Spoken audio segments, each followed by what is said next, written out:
Hey everyone, welcome back to my channel. This is going to be another update on the pepper season for 2018.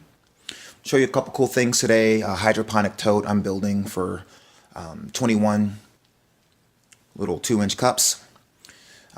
My Aerogarden by Miracle Grow, and then a new light that I have upstairs, and then just kind of the progress downstairs here in the garage. I don't know if you can see, there's fruit. All the Sugar Rush peaches are fruiting pretty good, actually. They were the first to flower.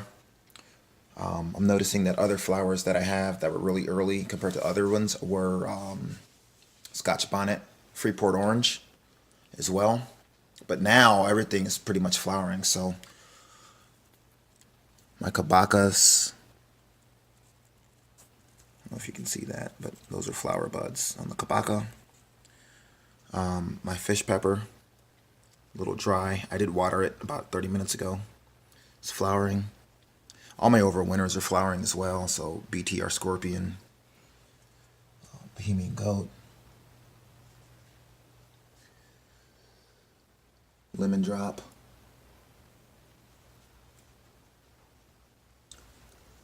habanero, all flowering. Even the non-pepper varieties are fruiting and flowering. And there's a fruit there and some flowers for my ground cherry, and they're a lot bigger than they were before. So with my hand here, things are pretty big.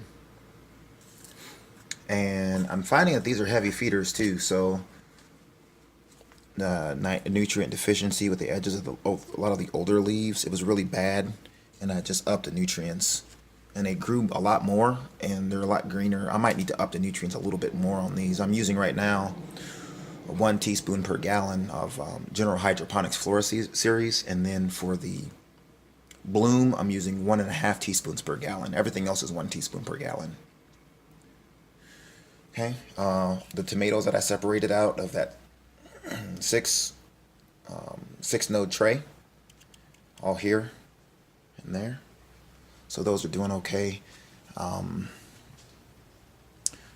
so everything under here is doing well. The lighting might look a little bit different because I replaced one of the pure white with a blue bulb. You can read, it's gonna be upside down, but just for veg only.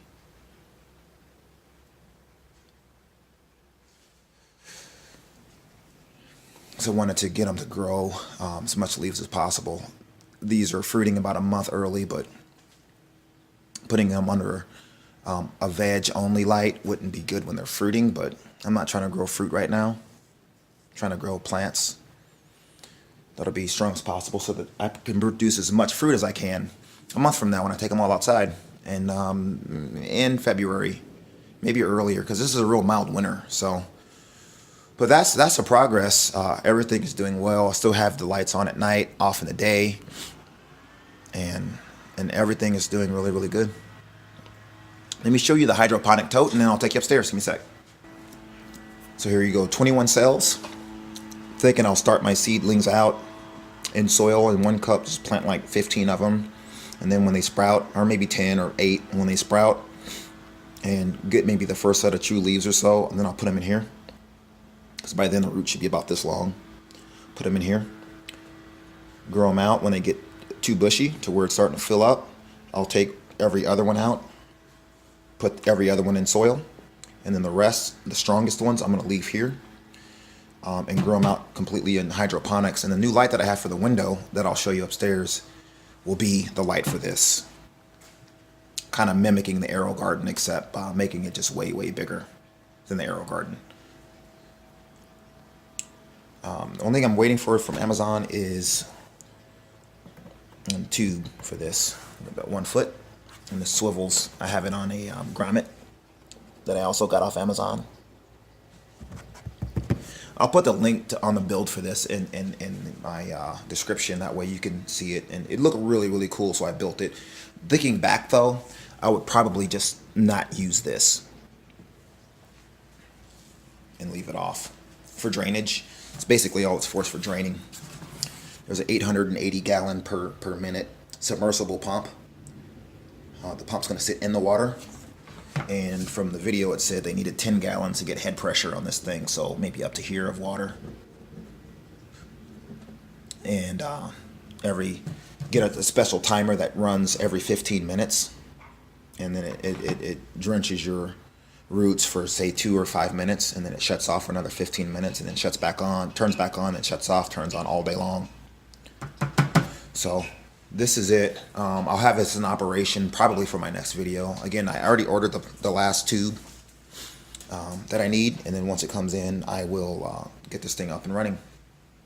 And you'll see it for my next video. So let me show you upstairs. Give me a sec. Alright, so this is a new light. That's Mrhua.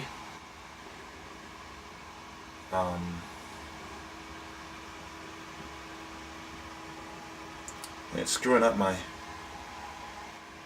camera, it looks like. So there's one really big fat LED right in the middle, and several on the outside. But the red, the blues and greens were, I'm sorry, the blues and reds, as far as spectrum, were pretty high, and it has infrared and ultraviolet as well.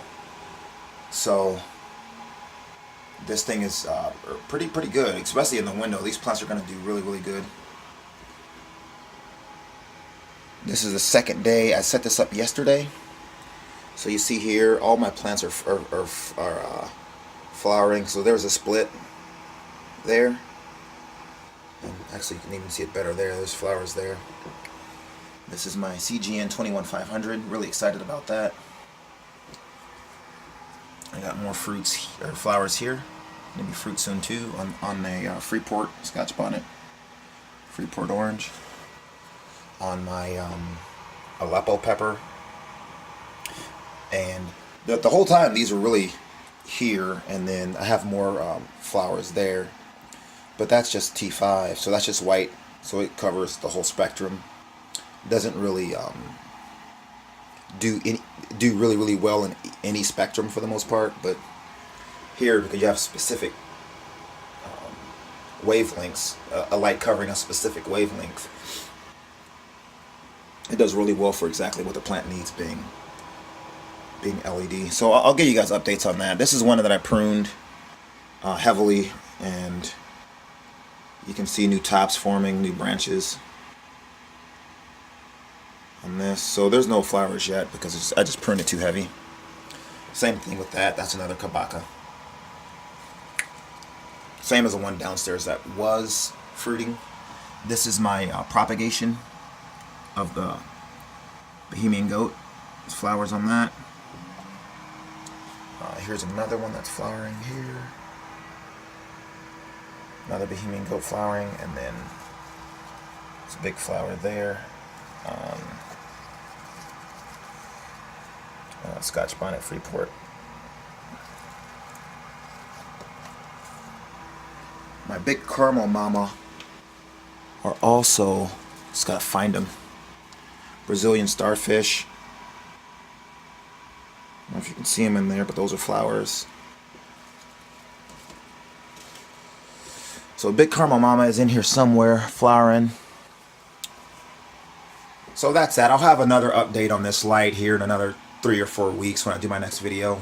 I didn't bother taping this to the wall, got out of the way yet, because I probably set this up yesterday. Some hydroponics going here. And one of my earlier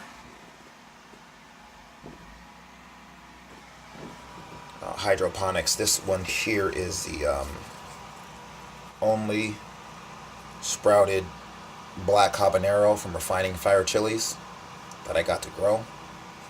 So I thought I'd put it in here and see what it does. I used a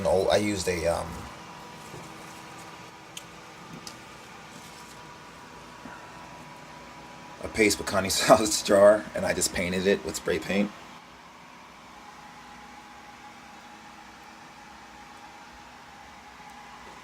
The roots aren't too crazy on this thing though. Oh, no, they are now. Look at that. They are now.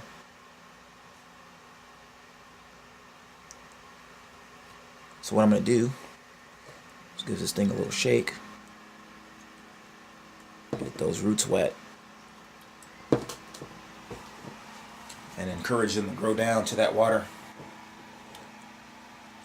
So yeah, this thing's really bright. I don't look at it directly. And the camera can't even really look at it either directly. So it's pretty bright, man. If I do the same thing with the AeroGarden light, let's see what it does. This is also, it kind of does it a little, not as strong. So right there alone tells you that the other light's stronger. So everything I plant under this thing gets super, super bushy and grows way faster than under the T5s. Like way faster, noticeably faster. I'll show you something. This is a one of my only, or really one of the two Casper eggplants. Look how big the leaf is. And this was the smallest eggplant of all. Okay, so if I take you over to the soil,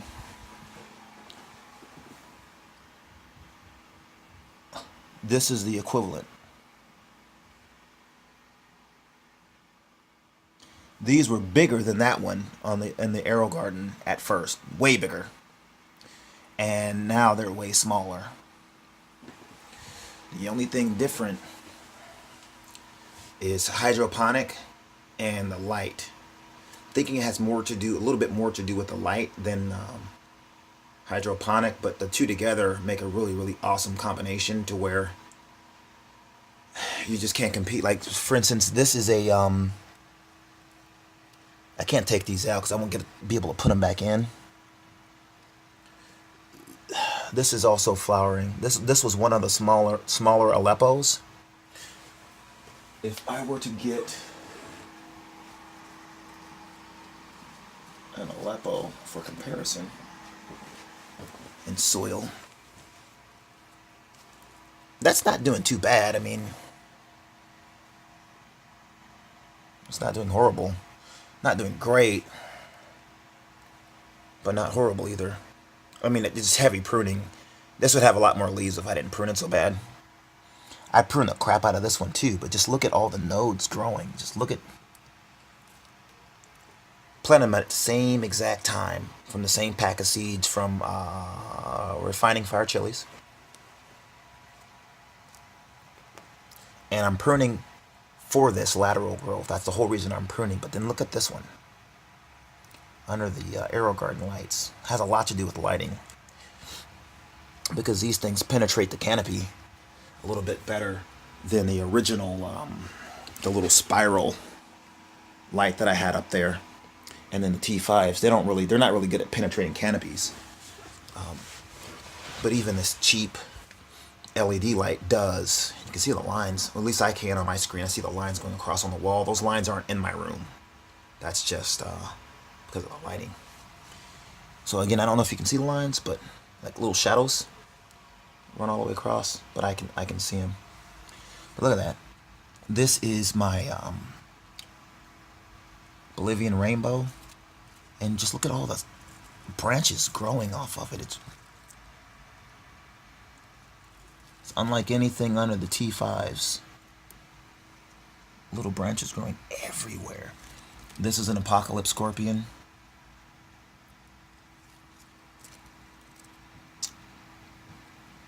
Here. And then another aleppo in soil that I pruned pretty heavy. There. So I'm just getting other plants and putting them next to this light just to see what they do.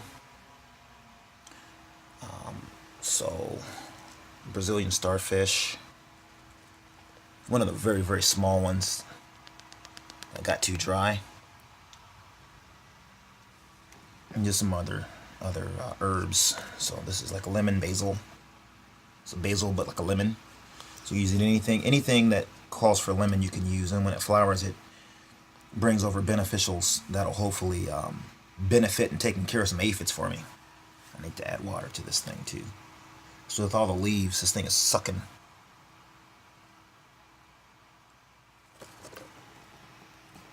You see all the roots down there. It's ridiculous. So I'll have that under the tote that you saw downstairs. The same thing as this, except once I put this light on top of that tote, it's going to be, I think, a better combination than this. And I might even be able to put two of those lights. So those lights take about 65 watts from the wall. So two together is 120 watts.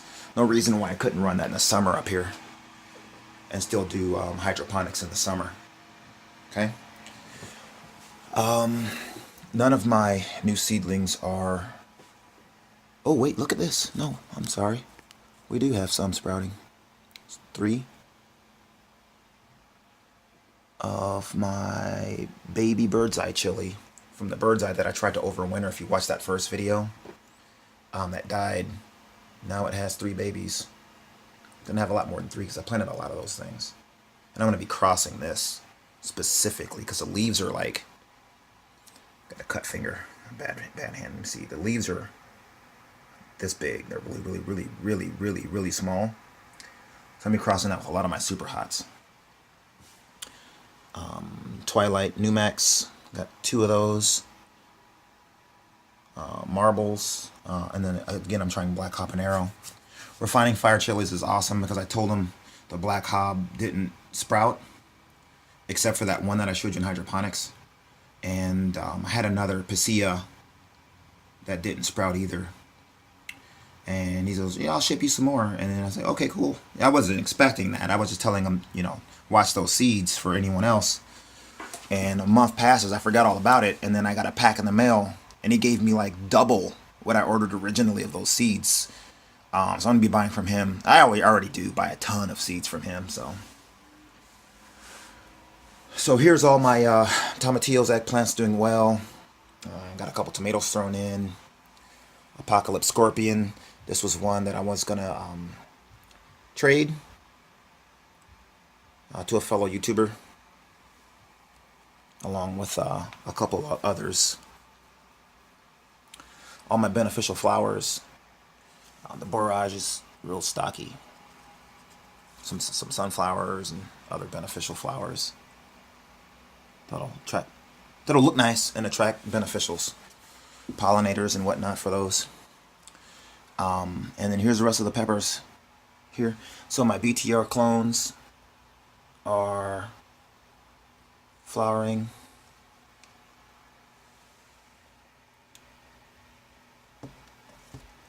The ahi mango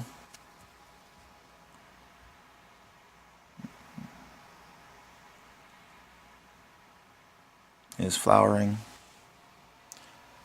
and you can tell that I chopped this thing a lot, but it's growing stringy. I can't stop it from growing so stringy. Oh, here's another one that's flowering here. This is yeah, again, Freeport orange.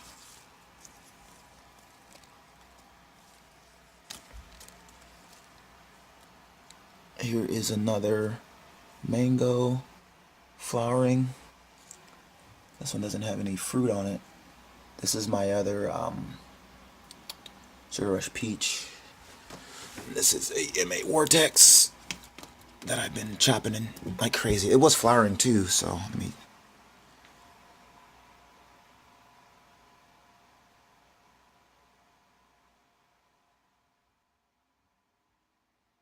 There's the flowers there, so M8 Vortex is flowering. This is actually my best looking one. It took very well to all of the topping.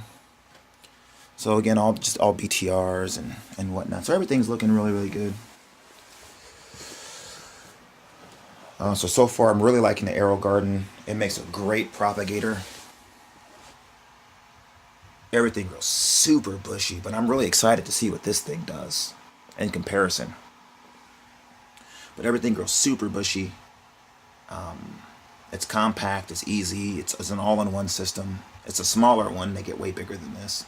Well, not way bigger, maybe twice as big. I haven't noticed any difference by putting the plants on the outskirts of it yet compared to just leaving them by the window, so I don't really have a conclusion on that yet. But as far as the AeroGarden itself, it does a really good job.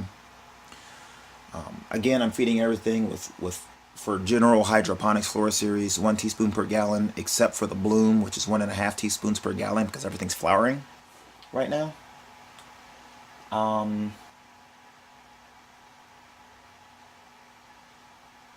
That's pretty much it. That's pretty much it. So if you have any questions or comments, definitely hit me up on YouTube. If you have anything that I could do better, definitely let me know, because this is a learning experience for the last 2 years for me, gardening in general. Otherwise, thanks a lot for watching.